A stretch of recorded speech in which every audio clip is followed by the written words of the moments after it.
Good morning, everybody, and welcome to the Today's Restaurant Networking Group. We are a group of vendors who are here to help each other grow our business and to help any restaurant owner, manager, or chef with any issues they might have. So if you'd like to join us at a meeting, give us a call at 561-620-8888. I'm Howard Appel. I'm the founder and publisher of Today's Restaurant. We've been doing these networking meetings since prior to COVID, and it's a lot of fun. And I really encourage anybody who's looking to grow their business, meet new people, to give us a call. It's a great way to go. So I want to introduce some new people who are here. First, I want to welcome Rudy, whose company is a member already with Green Payroll. Good morning, Rudy. Morning. You want to give us a little background of yourself? Sure. So I've joined with Andy from Green Payroll. I am the director of channel partnerships and sales. We're obviously in the payroll and also in the professional employer organization, PEO is what they call it. We're on that space as well. I've just moved back from North Carolina. I was there for 6 years in business, sold my insurance agency and back office management because of Hurricane Helene. I'm back in Florida, which I love the mountains, but it gets really cold. It gets really cold up there. So I'm happy to be back here. Been in the PEO and insurance industry and business development for probably 30 years of my life. Okay, well, welcome. Thank you. And here for the first time is Nolan Harrill. Tell us about yourself, Nolan.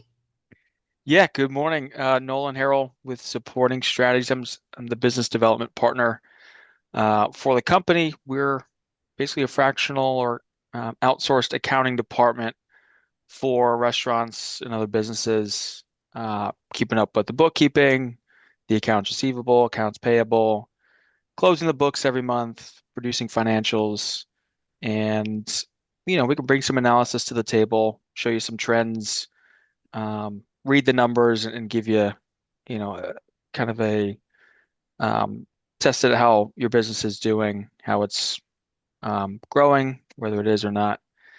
But yeah, that's us. Where are you located? South Florida, but we work with businesses and restaurants throughout the U.S.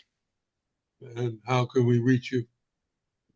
Um, you can give me a call. My cell, 904-325-5578, or my email is the letter N, Harrill at supportingstrategies.com. Okay, well, welcome. And Mark, the other half of the Josselson twins.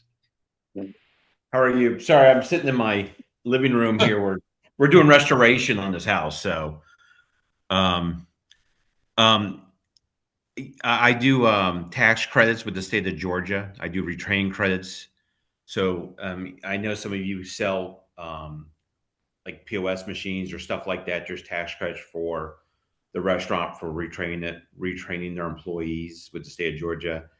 If they're hiring new employees, there's tax credits that we're capable of getting from them from the state of Georgia, and it'll save them a significant amount of money.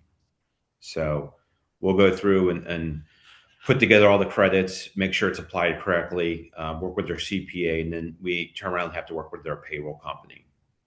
So, if anybody is looking to help out any of their customers, I'm here to help. So, how do we reach you? yeah, my phone number is 770-873-3510. Okay, thank you. And here for the first time as an official member, the newest member, Sven Jensen. Welcome aboard again. Hey, thanks, Howard, and good to officially be part of the team. Yeah, as a bit of a reminder from last week, my company is called Pro-Tier, Pro-Tier. We're just north of Fort Lauderdale here in Florida. We provide small businesses, including a number of restaurants, a health insurance platform, allowing them to get ICHRA benefits, so Affordable Care Act benefits, with a no fee to the company structure. And we allow businesses to get set up and deployed very quickly and simply, and distinguish different subsidy amounts based on employee roles within the organization. The website of the company is protier.com, again, pro-tier.com. My direct email is sven@protier.com, SVEN, and you can reach me at 415-857-5048, 415-857-5048. Okay, thank you. Let's go to Ed. Good morning. I'm first again. Oh my God, what's going on? My name is Ed Gerton with Seacoast Sales, located in Orange Park, which is just outside of Jacksonville. We're an equipment supply company that specializes in frozen dessert equipment. So we have soft serve machines from Carpigiani. We have batch freezers from BGI and Carpigiani. We have blast freezers, display cases from ESA and GTI Design and IFI. We have drink machines from V-Air, whipped cream machines, mixed treatment machines, shake machines.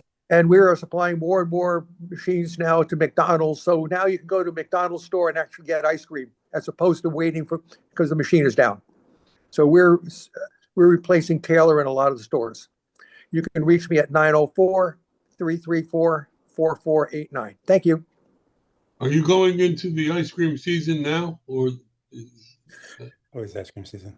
You know, that is a good question, Howard, because in the past, normally I would be involved in November and December for things that are coming up this year.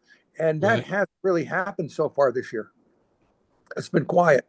So I don't know if it's because the economy is tanking or people just don't have money. I don't know what the issue is right now. But it should be a lot busier right now. Yeah. Well, I think the economy has a lot to do with that. So we'll see Again, how that plays out. I don't know if it's all the mixed signals that's coming out of Washington. I just don't know. Because the Federal Reserve, sometimes they're going to lower interest rates, sometimes they're up interest rates. So I don't know what's going on. People don't know. And when you have people that don't know, that just creates havoc, in my opinion. Absolutely. Not to mention the impending wars. So that's a major, Oh, okay. major.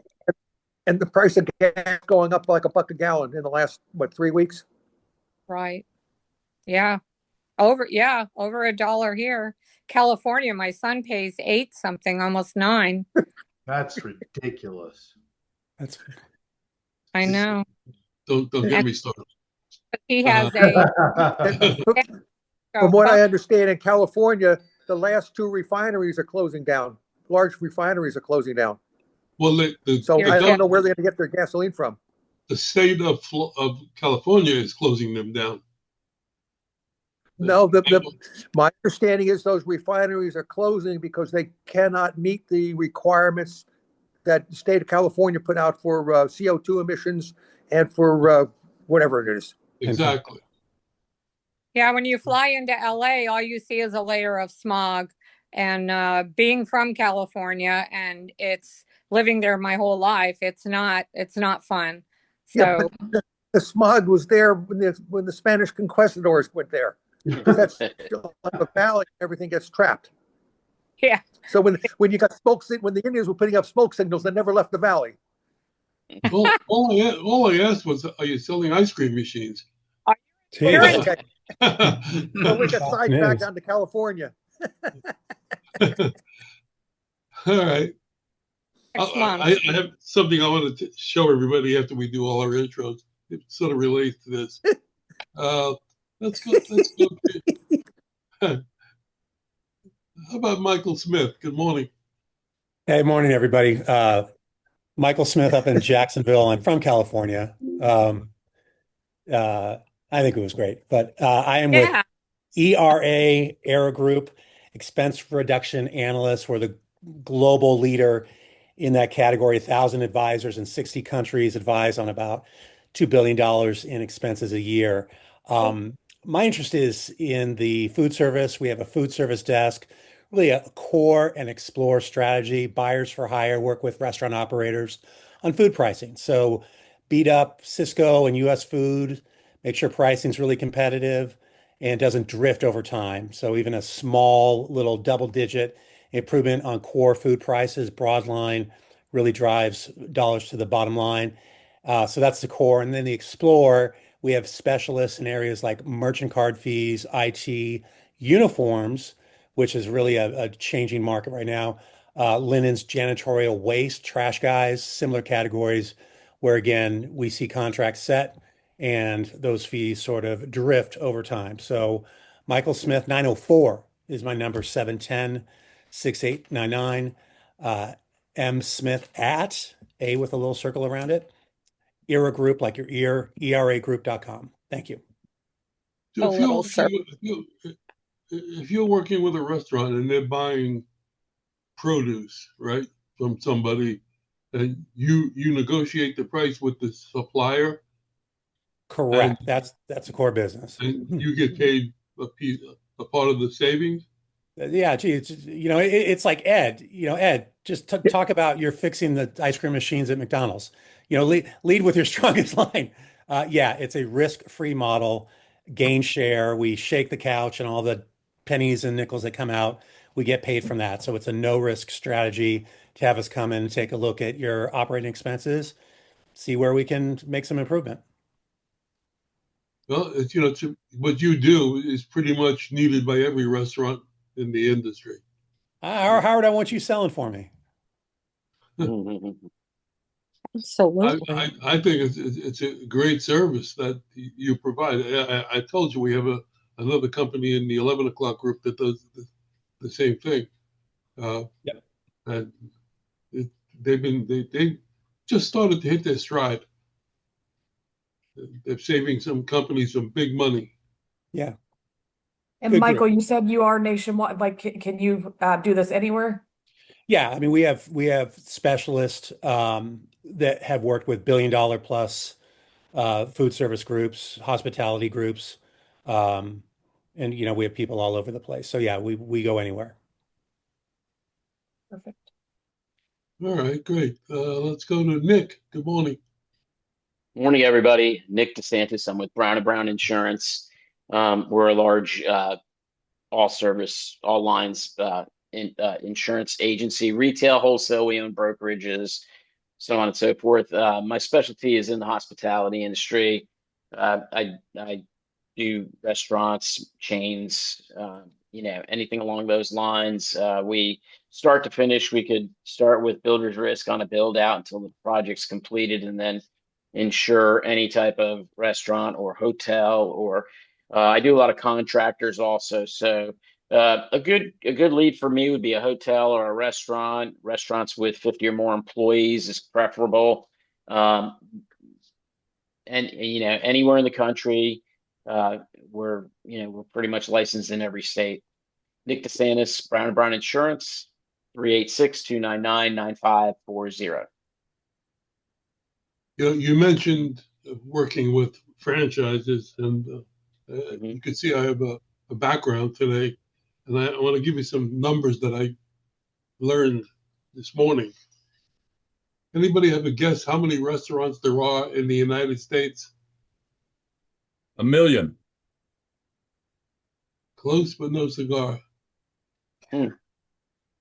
Higher or lower? Lower. A little lower. 750,000. Yeah, exactly. 750,000 restaurants in the United States. Nice guess. How many franchise restaurants do you think there are in the United States? Out of that Like half of that. 750,000? I thought it was that also, Rick. That's exactly what I thought. But I was wrong. There's 28% Wow. are franchise restaurants, but Yeah, chain that- restaurants are 14%, and they're sort of lumped together with chain restaurants. So you're looking at 42% being franchise or chain, and independents are 58%. So it's an interesting number when you're targeting your product to the market. Chris, you look like you have something you want. You wanted to say something, Chris? Yeah, that a recent study showed 100% of the restaurants could use the services of Chris Kaufman and Company. So, a very unofficial survey. It's right here. The interesting thing about the numbers I just gave you, only 42% of the restaurants in 2025 made a profit. How many 42% out of made a profit? Well, of the Less than half. country. as a CPA told me one time, you got to keep 3 sets of books. One for the wife, one for the IRS, and one for yourself. Hey, Howard, do you know how many of those restaurants are actually in the first 2 or 3 years of opening? Is there data on that? No, but it's been an industry standard that if a restaurant opens, I'm sorry, I always heard 11 out of 12 will close the first year. Yeah. That's been told to And me. it usually takes 2 years to break even. Mm-hmm. Yeah. Chris can probably comment on this one. There used to be, I guess, a joke in Atlanta. For every 8 that was closing, there was 10 more behind it to try and open up. Wow. And then I sent you that link, Howard, about all the closings in Atlanta. Yeah. But yeah, it's a lot of casualties. And I think I told you one of the, not a chain, I guess it's a chain, but on Mansell, Miller's Ale House closed up. So. Well, the whole point of these numbers, I guess, if you're selling, we in this industry, what we do, we don't sell ladies' dresses or coats or shirts or gadgets. So our market is very small compared to going on eBay or going on Prime and trying to sell your product. You only have next door, please. 750,000 people, and I would say 42% of those people you cannot sell because they're franchise or chain, and they've got specs. If you're not specified by them, those people, you can't sell it to them. So you're really working with the independent restaurants. So you've got 58%, and 42% of those made a profit. So the other percentage, the leftovers, are not buying anything right now. So you're really working with a small percentage of the people in the marketplace. So we'll watch these numbers and see if they start to change one way or the other. A lot of restaurants are closing.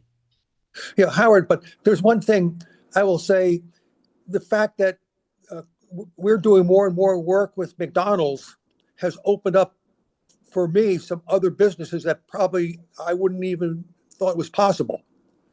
So the word gets around.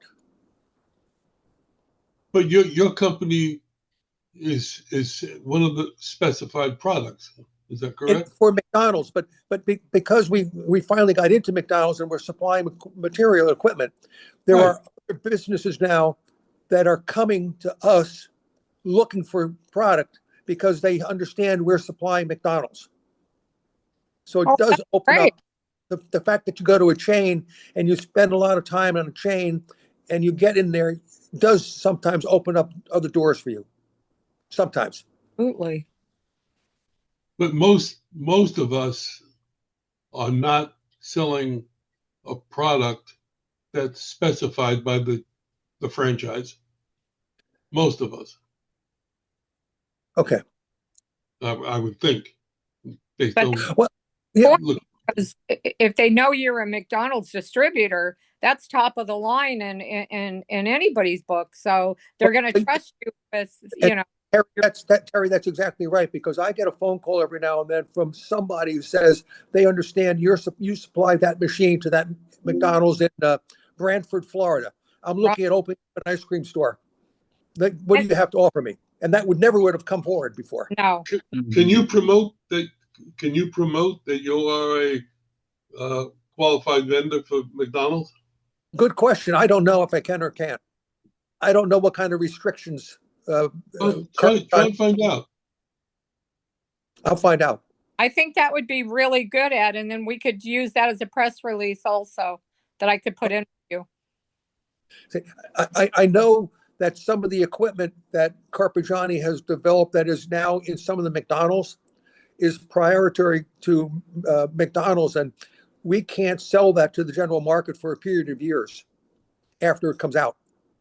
Oh, Well, you so can it's still sell proprietary. you're still a reputable dealer because you're selling with your equipment. You're in McDonald's, so whatever else you have that somebody else might need, that's like where the gold mine is. The K3, which Carpigiani helped develop with McDonald's, that has been more than 10 years, so that we can sell to anybody now. Okay, good. Okay, but totally different pricing structure. Sure. Because McDonald's has their own, whatever you want to do. So but it does open up other doors. But okay, well, anyway. Yeah. Well, I just thought these numbers would be interesting to hear because, you know, sometimes we do things to try to promote our businesses and say, well, this is not really doing it. But you have to realize that you're dealing with a very small portion of an industry, and it takes time. Well, hopefully that's temporary and doesn't go on too much longer. And that's true in every business right now, for sure. But people are always going to eat out. They just always are. No matter how bad it gets, they're going to eat out. So the restaurants are going to, look at Jessica, they're going to thrive. I mean, yeah, those numbers are certainly depressing. However, I think it changes day to day. And like someone said, a restaurant closes and I have proof, there's several right behind it ready to go in. And many times the same concept because you've got all the equipment that's perfect for what you're trying to bring in. So, okay. Well, let's ask Chris because he's the man that supplies the labor. Yeah, Chris. Well, there's always two sides to every story. No two ways about it. You know, when I got into the recruiting business, it was the end of the Jimmy Carter, 20% interest rates, inflation, and all that crap. And I said to the guy that hired me, I said, well, why is anybody going to need our services as bad as the economy is? And he said, because there are some companies out there that they don't want to be a victim of the bad economy.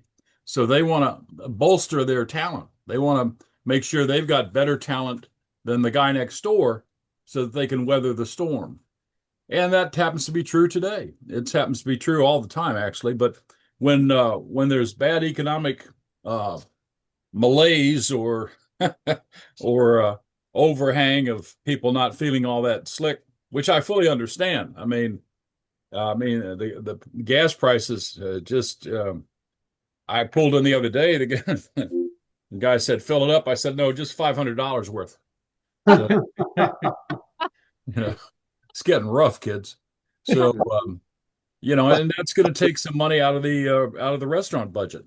So, but the thing is, it just it makes you sharper, makes you get creative and have better conversations and deeper conversations and find people, using using Terry's leads to like, okay, there's some new business I never heard about. And it's ironically, it's like within 20 miles of where I live.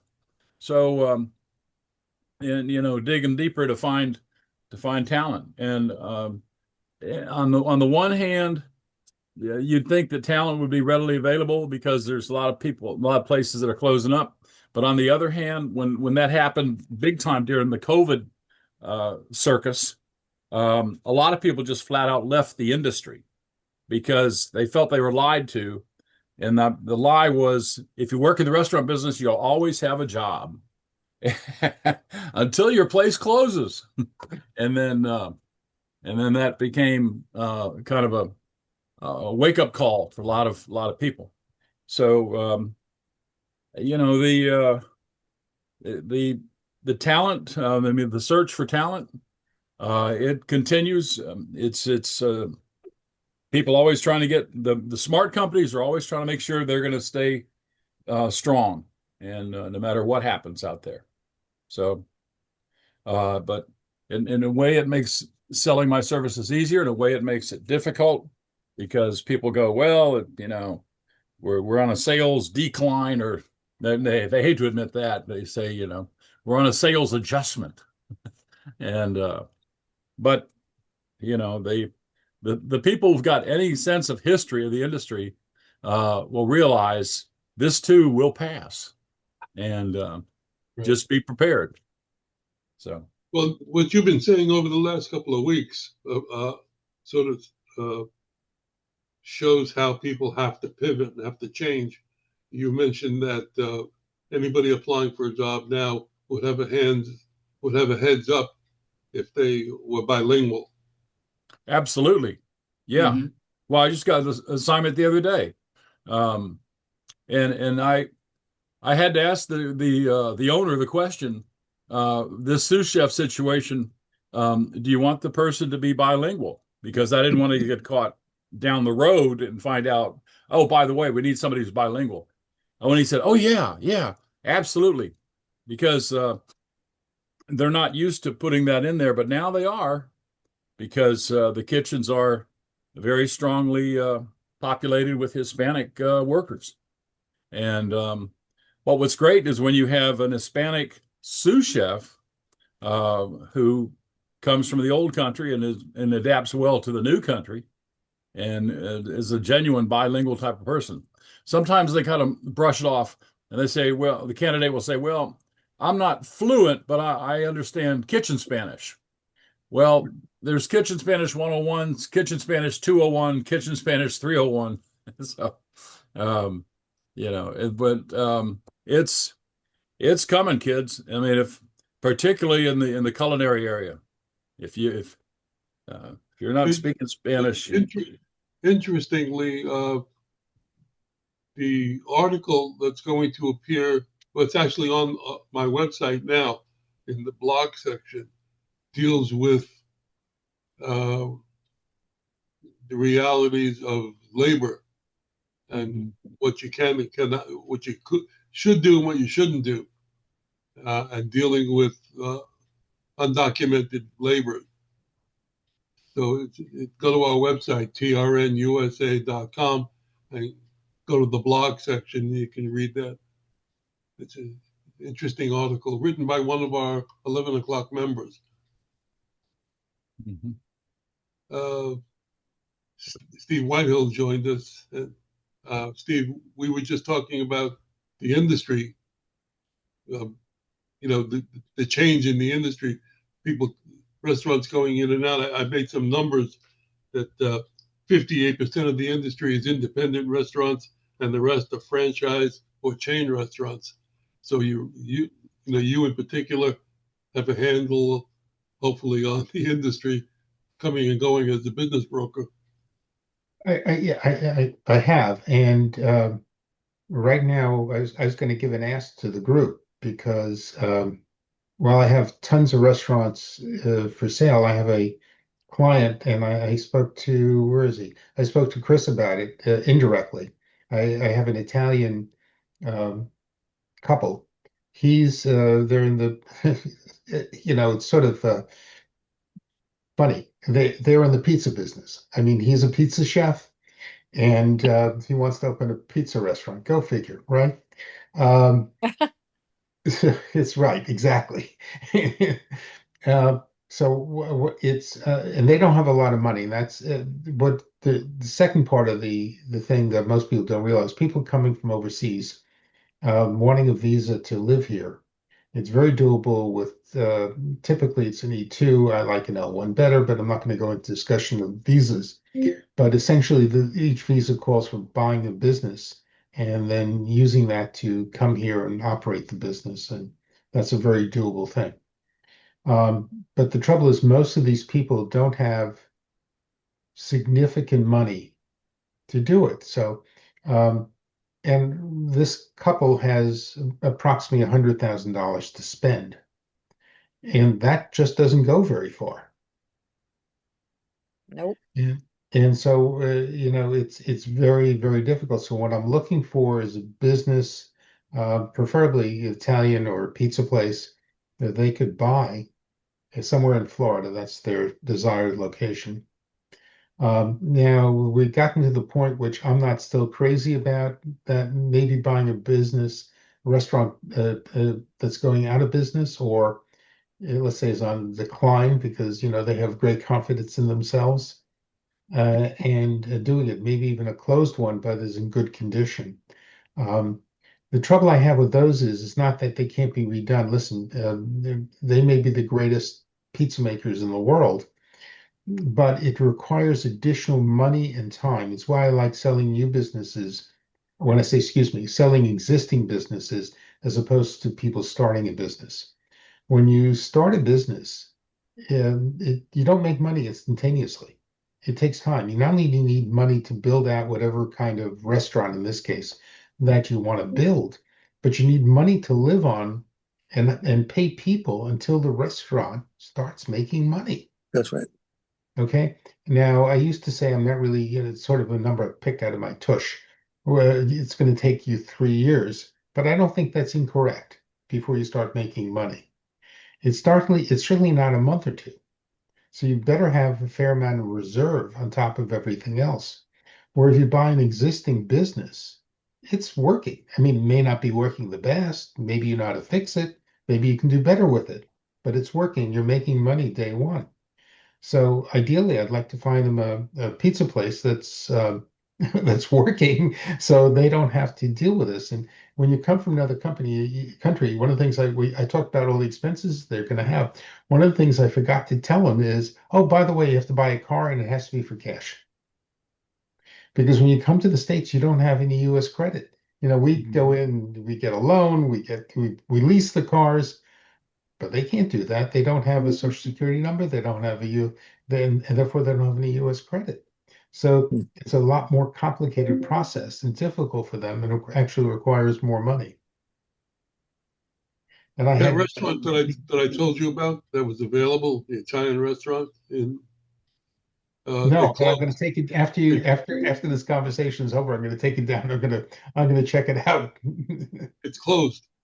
It closed. Well, that's all right, and maybe we can buy. That's good for your guy.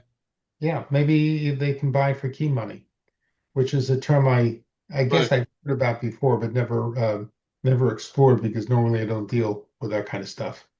The location's been there for 25 years, so it's got a following. We looked at one. I looked at one. Matter of fact, I went down and had a pizza there that is not doing well. That was in their price range, and it was just terrible. But that's it. They could certainly fix it and do it. But to take an existing restaurant that needs to be repaired costs more money too. Yeah. So there's all sorts of complications. But if you guys really know anything that you think might be appropriate, I'd be more than interested in hearing from you. And by the way, I didn't look it up. Normally, I like to look up how many of any given type of businesses I have available. But I suspect I have better part of 50 restaurants in this area available, let alone in the state. Probably a couple of hundred in the state. So it's Okay. as many as we have, we don't have enough. All right, let's get back to our intros. You want to give us your official intro since you haven't been here in a while? Sure. I'm Steve Whitehill. I'm a business broker and I do the simply sounding thing of help people buy and sell businesses. And although I'm talking about restaurants, I really don't care. I have concrete restoration businesses for sale. These are my own listings. I have 2,300 other ones. I've got med spa equipment businesses for sale. I've got three Ava's budget rental car agencies for sale in the state. I've got what else? Oh, under odd things, chiropractor is closing up his practice, and I'm selling his client list. So all sorts of very, I'm really truly agnostic as to what I sell. My background is very broad, although I've never worked in a restaurant. But I am a CPA, and I've been actually a general contractor as well. So all sorts of things. So it really doesn't bother me what I sell. It's just finding the How right do we reach you? person.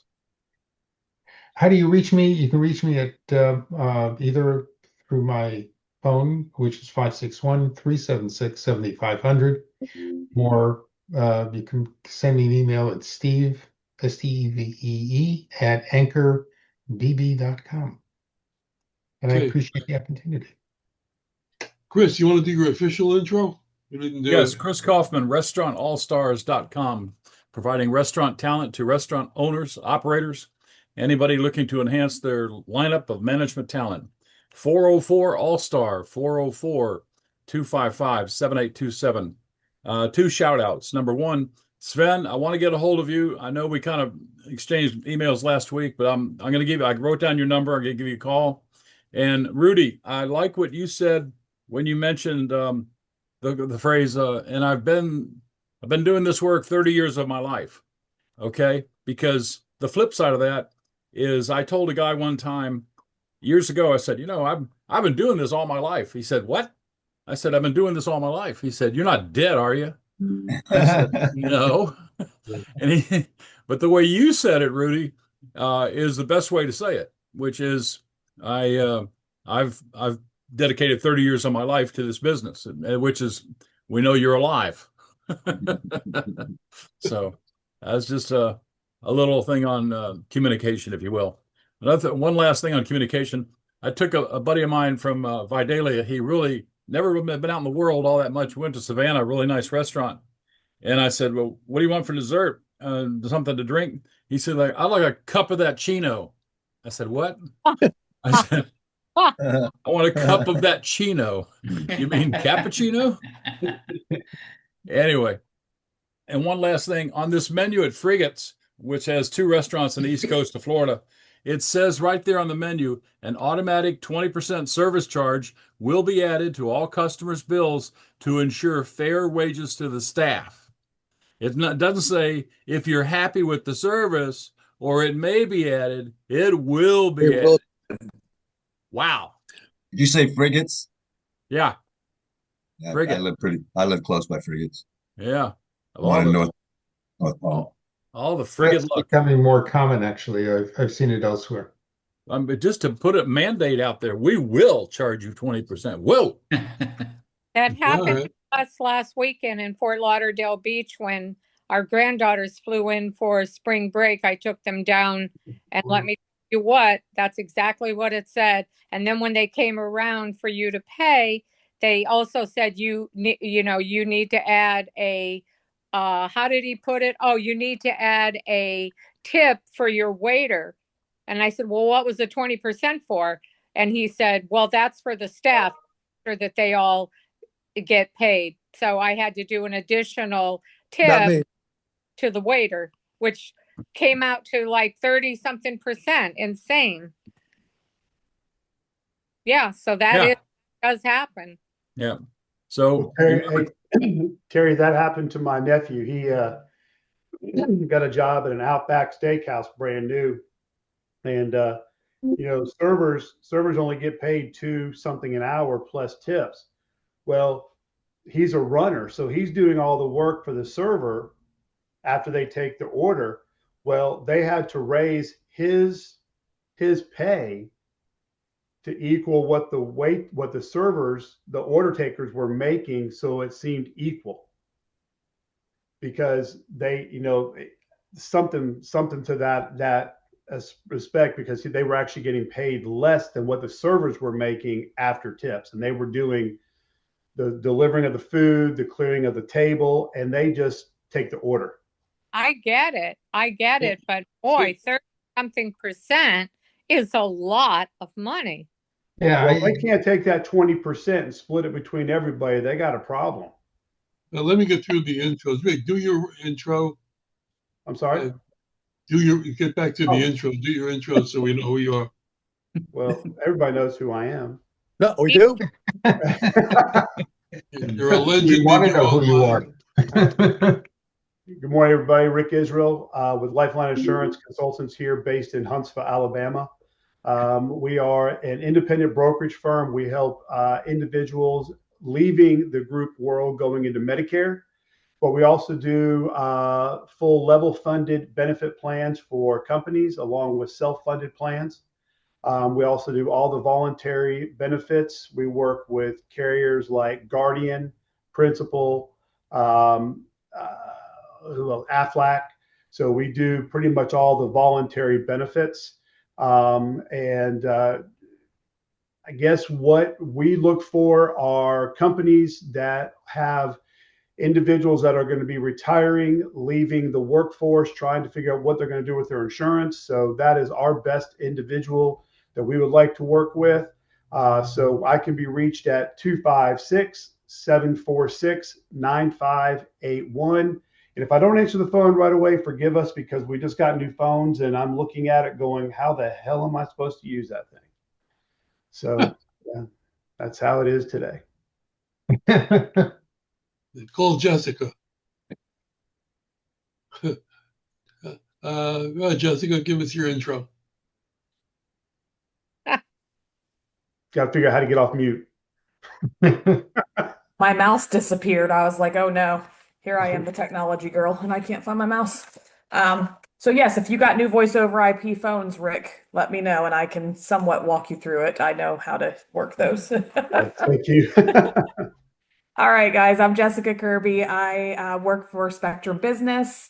I've worked for Spectrum for 18 years and I've been doing business to business for 8 years. So I help local businesses and really nationwide businesses, as long as it's a Spectrum area, then I help set up their internet, TV, phone, and cell phone service. And then help manage those services if they need help, avoiding them having to call an 800 number unless it's something I absolutely cannot help with. And usually that's not the case. I can be pretty helpful in most scenarios. So if you know anybody starting a new business, somebody that just already has Spectrum and needs help with something, I am happy to be a resource for you guys also if you have Spectrum and need anything. So that's a little bit about me. Let me know if you need me. Thank you. How do we reach you?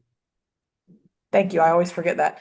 Phone number 813-326-2246. And then my email address is jessica.kirby, Kirby, @charter.com. That will soon change. So Charter is our parent company right now, but we are about to acquire Cox Communications. Cox is they've been around the longest out of all the cable companies in the nation. So that will soon be our parent company, but our email addresses will actually finally change to @spectrum.com. So it'll be nice when people don't have to ask me, well, what is Charter if you work for Spectrum? Well, So Cox, right. Cox is big. They own a lot. If I'm not mistaken, Brian, Cox owns a lot of, isn't Cox part of WSB? Yes, they are. Yeah, that's a huge acquire. But you know what, folks? Howard always says, how can you be reached? If anybody will look at Jessica's box, she's the only one that puts the phone number in there, but she always forgets to tell us her phone number. Thank you. Thank you. And she's in the telephone business. All right, let's go to Brian. Hey, good morning, everybody. Before I kind of jump into what I'm in financing, but I want to kind of comment on a lot of things that we've talked about. And just recently, I know I've been in it for a long time, but just recently, I just got an app and it came from a dealer. I pulled the girl's credit. I go through it. She just filed for bankruptcy. Okay. Nice. All right. So I have to call them and say I can't do anything. She goes, well, you know, I guess you saw that I filed for bankruptcy. I said, yeah, okay. So I can't do anything. I got another one from a dealer in Florida. The woman was trying to use her dad for the business. I looked on the Secretary of State. He's nowhere to be found. I pull his credit. His credit's terrible.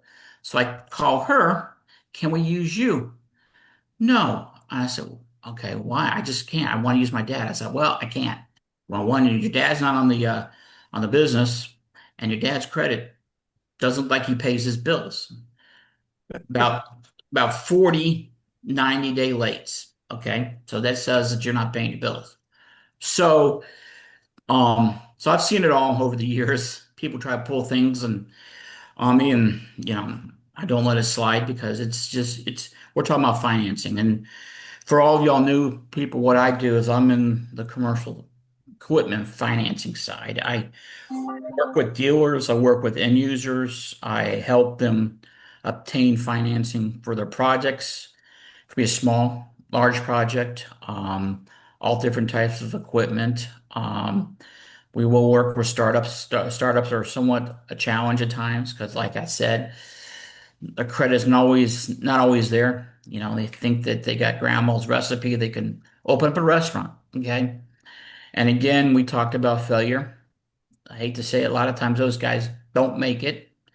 And again, I'm Brian with Rogue Financial Group. We are a commercial equipment financing company. I can be reached at 404 723 7222. Thanks, and y'all have a great day. Okay, TRN Terry.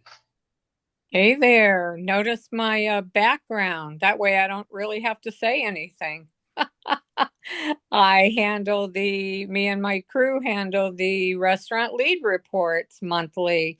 We've got several new companies that have recently signed up after looking on our website that Howard so generously put a nice little sample of the lead reports.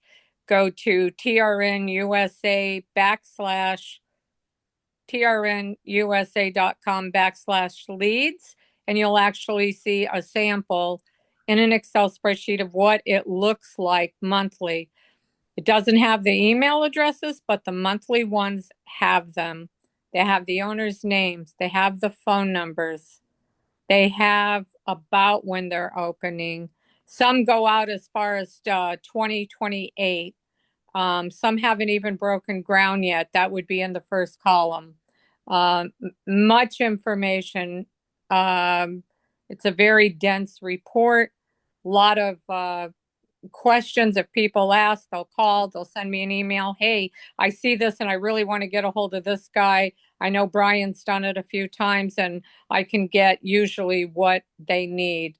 So anyways, that's what we do, me and my team, and very happy to say that I'm very proud of that because we work really hard on that. That's a 40 to 50 hour a week job just for me. And then the others forget, they work remotely, but we get a lot of information where on sites that, a lot of them it does cost and you have to pay.